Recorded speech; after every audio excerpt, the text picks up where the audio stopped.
ಮಾಯಾಲೋಕದಿಂದ ಈಶ್ವರ ದೇವರು ಧರ್ಮ ಕಾಪಾಡಲಿಕ್ಕೆ ಗಣಗಳನ್ನ ಕಳಿಸ್ತಾರಂತೆ. ಹೀಗೆ ಬಂದವರಲ್ಲಿ ಒಬ್ಬ ನಾವು ನಂಬುವಂತ ಪಂಜುರ್ಲಿ.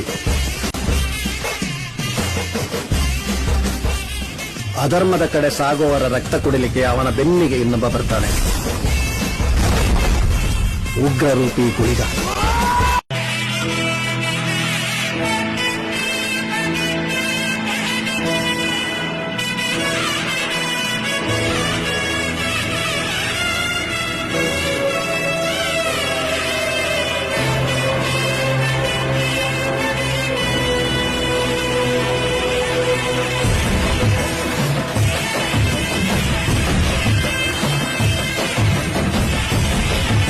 ಎಲ್ಲಾ ಗಣಗಳು ಬಂದು ನೆಲೆಸಿದ್ದು ಈ ಪುಣ್ಯ ಮಣ್ಣಿನಲ್ಲಿ.